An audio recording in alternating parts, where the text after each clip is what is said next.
Day 61 of the 100 Days of Narration Challenge is beginning right now! Hello everybody, my name is Edwin Tiong, and you are joining me today for this particular day of the 100 Days of Narration Challenge. And we are on Stefan Gagne week, and for today's book by Stefan Gagne, web novel series, all available at pixelscapes.com, Pixelscapes, pixelscapes.com. We are going to be reading City of Angles. That's City of Angles, not City of Angels, City of Angles. And what is it all about? Well, let's have a read of the blurb here.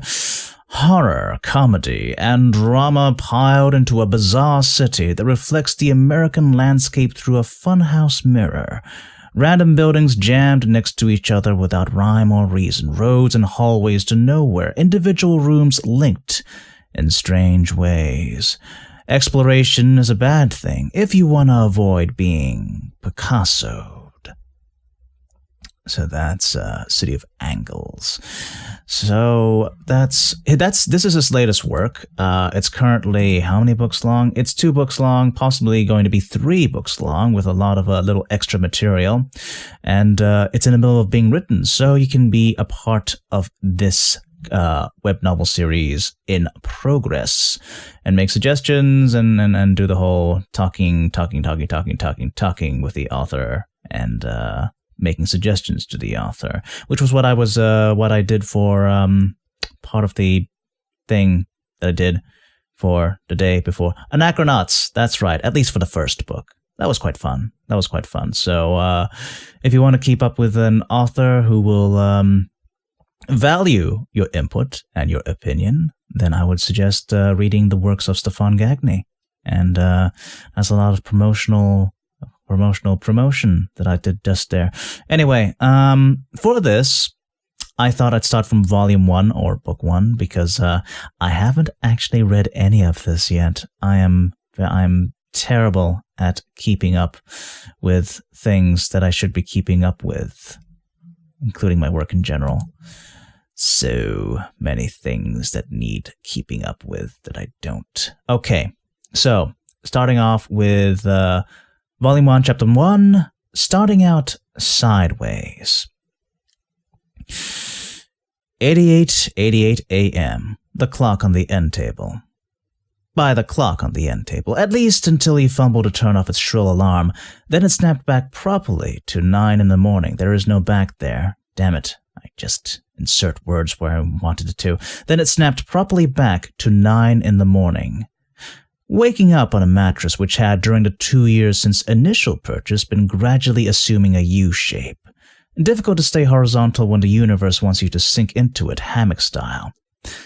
Dave Smith was not one for literary metaphors, so the irony of it was completely lost on him, which was a shame given how accurately described his day-to-day living as of late. He'd interviewed for permanent positions on a regular basis since graduating, but had yet to land one. The problem was, and wasn't, his commercial art portfolio. Very solid work, they would say. Clean and neat. What they would not add was inspiring and creative, or shows amazing promise to grow and develop, because he did not. He was merely solid, clean, and neat. They had a name for people like that. Temporary contractors. Nobody you really needed or wanted on an ongoing personal relationship with. As a result, he'd been telecommuting. That's a word that I should be able to say properly. As a result, he'd been telecommuting while completing a number of random tasks for a number of random clients, many of whom he never saw again after shaking their hands at the start of a project. Oh, but they'd email him. They'd email him quite a bit. Peeling himself out of the U-shaped bed, Dave didn't bother changing out of his t-shirt and pajama bottoms. No need, really. Instead, he went right to the computer, tapping a key to bring it back to life, to check his email. His apartment was his office, was his life, after all. We'd like the lower lines to crisscross and then reconnect, his current client suggested. And can you make it look more like a Celtic knot? Sorry, there's no looking there. And can you make it more like a Celtic knot?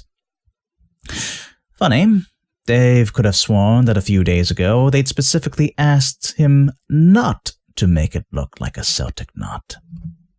He designed and redesigned and redefined. There's no defined in there. He designed and redesigned and refined this silly company logo dozens of times. Every day, new emails would come in from Lucid Technologies with new design suggestions. By this point, he was used to them contradicting each other.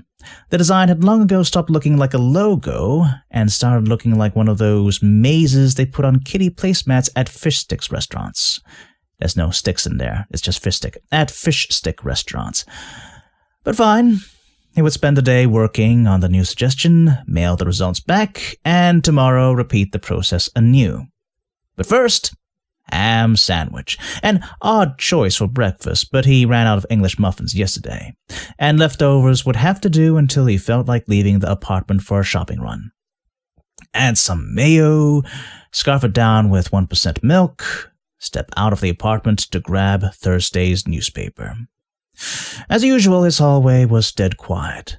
Presumably, his neighbors had real jobs, real places to be. He never saw them at any rate. Didn't even see who delivered the newspaper. Didn't even read the paper. Who reads newspapers these days? But someone kept delivering it, so he figured it'd only be polite to bring it into the apartment every morning. Work on the design a bit. It was taking shape. What shape that was, he had no idea, but it felt like it was taking shape. Hopefully, Lucid Technologies would finally be satisfied this time and send him the stupid paycheck for a job well done. Bounce a tennis ball off the wall, ponder design, work on the logo, sit down to play a dungeon crawler on his video game console. He'd been stuck in the same labyrinth and fighting the same chaos elementals for a hell of a long time with no end in sight. This killed a few more hours as he pondered the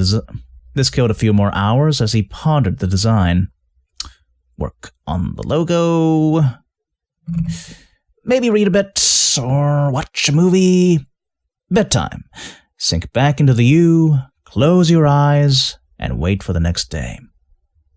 Just how things are. Sleep. Dave Smith could, by many metrics, be considered... Dave Smith could by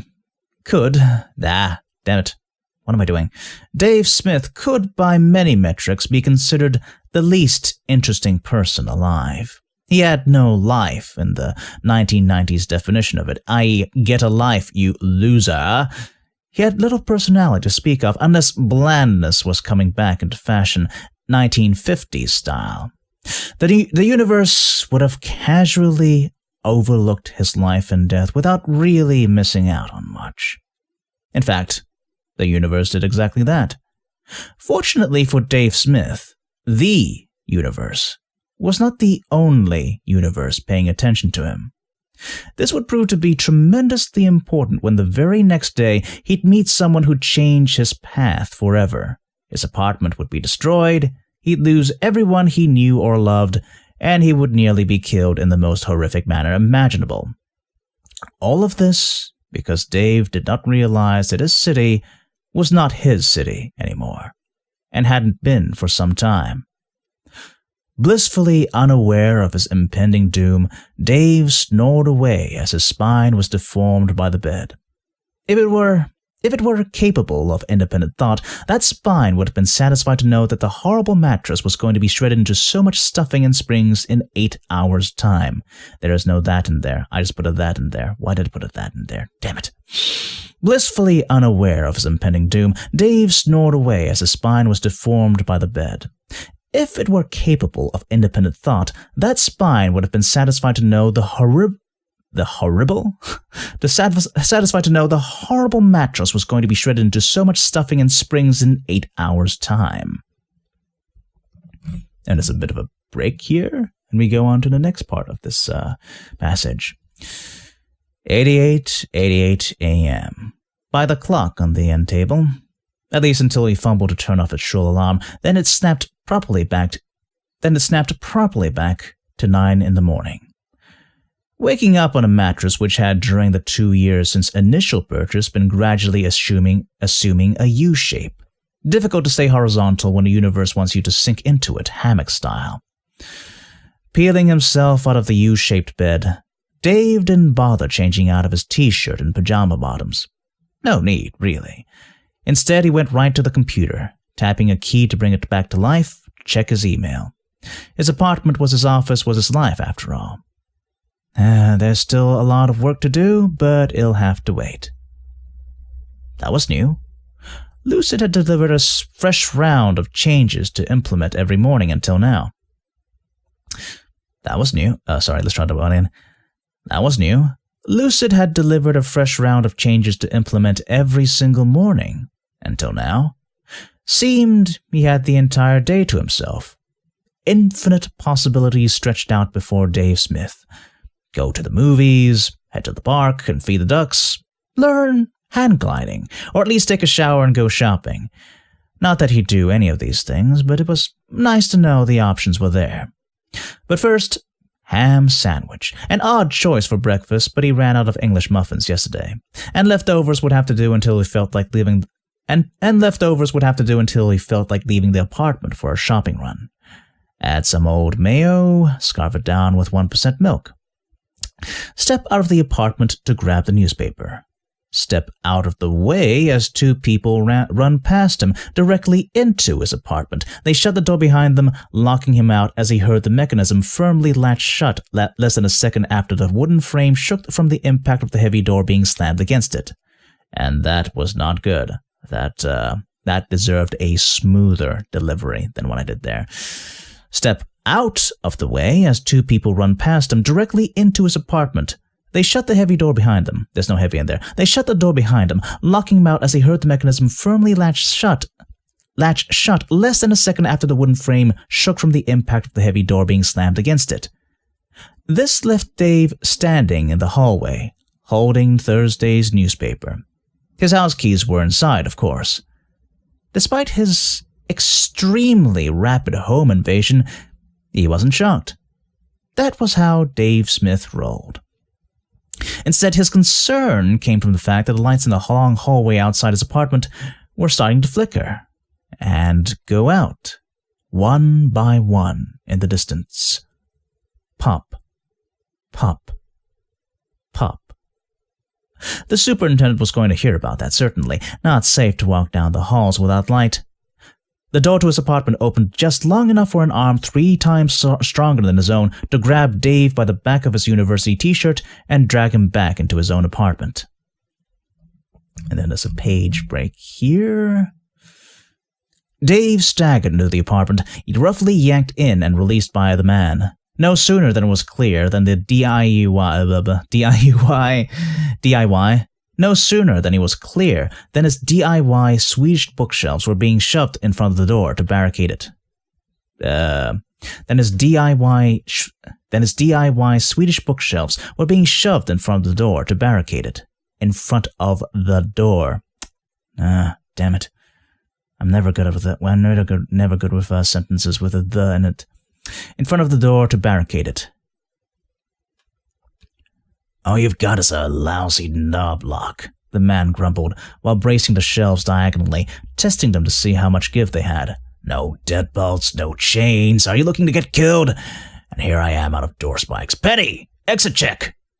A young girl bounced by just under his immediate field of view. She threw open the door to his closet with bare plastic clothes hangers rattling around from the force of it. Dissatisfied with his wardrobe, next she checked the bathroom, where the ratty shower curtain and old toothbrush were there to greet her. And that was the end of her door-seeking quest, as Dave's apartment barely qualified as a closet, what with the living room and bedroom and kitchen sharing elbow room with each other. "No connecting exits," she replied quickly. "There's his window, I guess, but..." For lack of a better option, Dave stood around looking confused. and studying the two uninvited guests.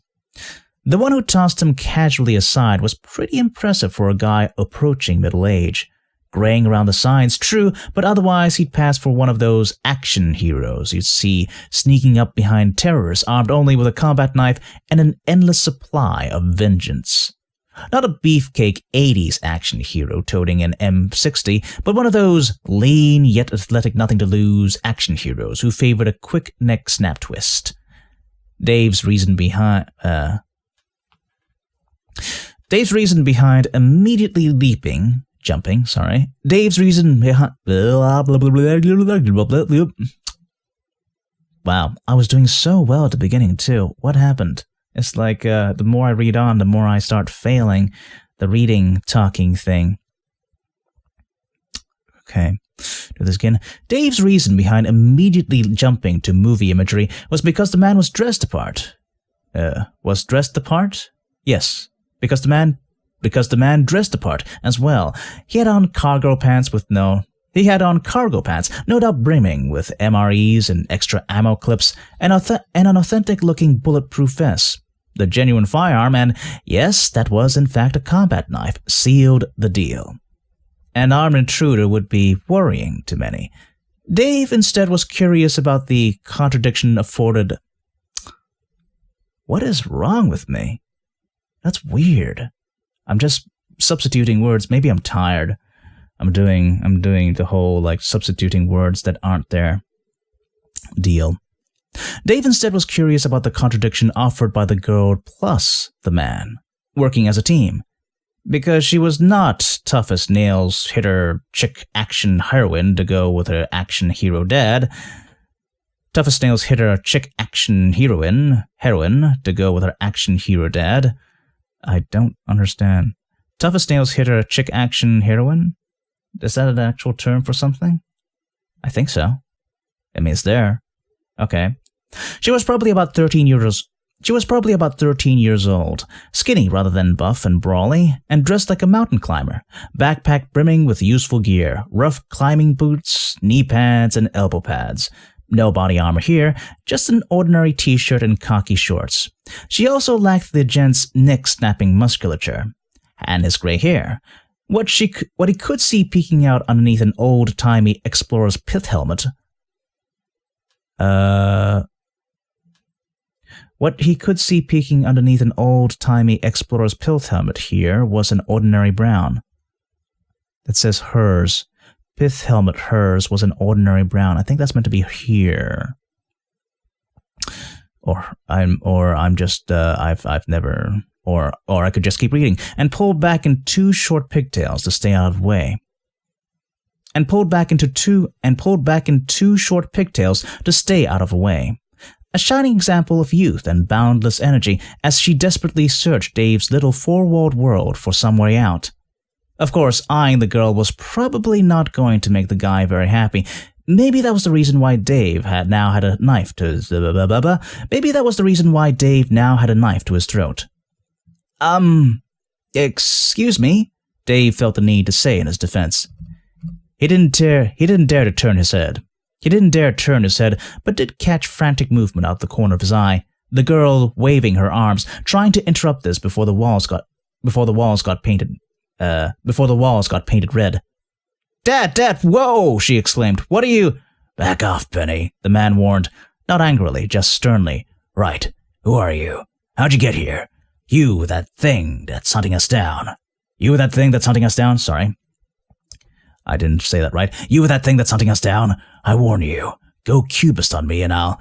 My name is Dave Smith. I moved here 2 years ago. I'm not sure what that thing you're talking about or why it's hunting you down. Let's try that again. My name is Dave Smith. Dave Smith. I hate TH sounds. Just hate it. It's a weakness of mine. I'm probably never going to get rid of it. I just hate the sound. Just hate it. My name's Dave Smith. My name's Dave Smith. I moved here 2 years ago. I'm not sure what thing you're talking about or why it's hunting you down. And what's an avant-garde art movement have to do with any of this? Dave asked, smoothly providing the answers that the man sought. I'm always inserting that in there. Fuck's sakes. And if this is a robbery, my wallet's over there, although I've only got $23 since I haven't hit the ATM recently. The girl, apparently named Penny, dared to put a hand on the arm holding Dave at knife point. Dad, calm down, she spoke, sternly but gently, similar to her father's prior command. He's not one of them. He must be an import. This is his home. Horse crap. Nobody can live in the sideways, the father warned. This guy's gonna Picasso on us any second. Just you watch. Fine, then you can deal with it when and if that happens. Meanwhile, we've still got the first... Damn it. What is wrong? It's insane. Ugh. Let's keep going. How much do I... Okay, so we're close to the end of this particular passage, and then we can... I can leave it for other people to read for the future. Whoa. Sorry, burping. Fine, then you can deal with it when and if that happens. Meanwhile, we've still got the first Picasso to deal with, don't we? Slowly, and hopefully not reluctantly, the man backed down, pulling the knife away, keeping an eye on Dave right up to the last second before he turned and focused on barricading the door by trashing more of Dave's furniture. To distract the furniture's owner from the ongoing destruction of his home, Penny decided to play welcome wagon. Hi, I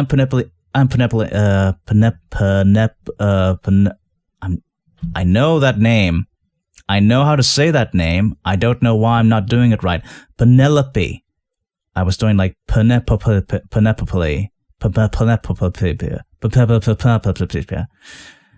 don't know what was happening here.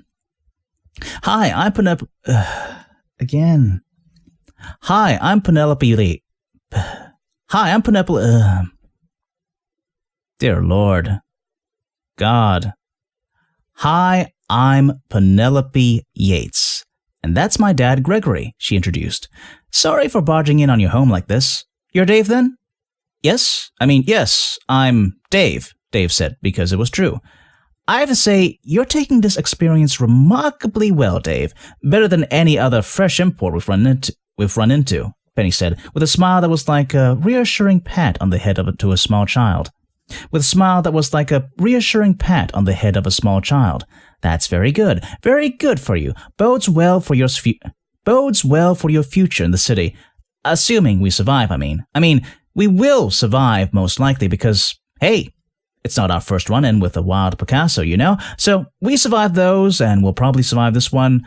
All we need is an exit. They lose track of you eventually. Bad visual acuity because of the distortion field, so relax. I am relaxed, he stated, because he honestly had no idea what was going on, which meant there was no point in becoming unrelaxed over any of it. That's good, because as I noted before, it bodes well for your future, although I'm not entirely sure how you're relaxed because, to be honest, I am kind of freaking out right now, she said, maintaining the strained smile. Dad, door, we good? Did it leave? Greg was about to respond when the door responded for him. A gentle rapping, light, like someone's knuckles hesitating mid-knock before resuming. Trying to be polite, trying not to disrupt the gentleman who lived here. And more knocking. More knuckles. 3 hands worth, which implied more than one person. Then 100 knuckles total. Still gentle, still polite, but far too many of them going simultaneously to sound polite. Dozens of people knocking on your door at once, which meant a feat like packing in a clown car. Yeah. Dozens of people knocking on your door at once, which meant a feat like packing in a clown car, given Dave lived at the end of a narrow hallway. At this point, Even Dave was starting to worry. Too many things he didn't understand were happening for him to take his... Too many things he didn't understand were happening for him to take... were happening... No, damn it, there's no... The happening for him is not part... They're not together. The happening for him... Yeah, okay. Too many things he didn't understand were happening for him to take his usual approach of not worrying about it. On the other side of his front door, what sounded like a horde of very polite people were very, very eager to get inside. And judging from his new companion's reactions, those very polite people would then likely murder everyone. The doorknob began to rattle. Slowly, Greg backed away from the barricaded door, which meant he did not have much faith in the barricade. Out! We need to get out now, he emphasized. You, college boy! Got a rear exit in the stump? Anything non-obvious? It's, the rent isn't particularly steep because it's just a one-room apartment, Dave supplied. And there's only the door. And the fire escape, I guess. Wait, what? The other doorknob began to rattle, because his door now had 2 doorknobs. It was periwinkle blue, made of that fake crystal glass you'd find on doorknobs at Grandma's house. The second knob had appeared slightly above and to the left of the original, and just below a third knob, which was stainless steel. Briefly, his eyes hurt. And then there were 6 doorknobs. All of them different, all of them rattling. It's going to keep twisting the door until it grows a knob that's not locked. And then we are boned, Greg explained. So, fire escape, now. I'll go first to make sure it's safe. He brushed past the pair, grasping the bottom of the window and yanking up hard. Since Dave had never opened the window before, it gave a creak of protest before giving up and awkwardly sliding upwards. Dad, wait. You said never to go outside when we're in one of the sideways. The girl doing so well, too. So well. And then, screwed up again. Damn it. Dad, wait. You said never to go outside when we're in one of the sideways, the girl protested. We don't know what the space will be like out there. No options, honey. We're going out, he said. College boy, you go last. If it eats you, at least my daughter and I can get away while it's distracted, got it? Dave didn't even respond. He was busy getting ready to leave. After all, even if you were caught in your pajamas with morning stubble and bed hair, you didn't leave the house without the essentials. Smartphone? Check. Wallet with $23 and his ID? Check. Keys? Check. He had 4 keys in the ring, a key to his father's house, a key to his apartment, and a key to his old dorm room. Might be a good idea to check in on Dad after today's madness was done. His bare feet hit the cold metal of the fire escape just as his front door split into 15 smaller doors and fell apart. He was tempted to look behind him and to see what exactly was breaking into his home, but suspected if he did, he'd finally understand. I'm sorry. Now, this is a situation where there was a that in there, and I didn't read it. So, I'm either inserting that's, or I'm removing that's. And I'm saying that again. That's great. That word. That is the word that I say. Okay. He was tempted to look behind him to see what exactly was breaking into his home, but suspected if he did that he'd finally understand what it was that he was suspected. But suspected that if he did, he'd finally understand that what it was. God.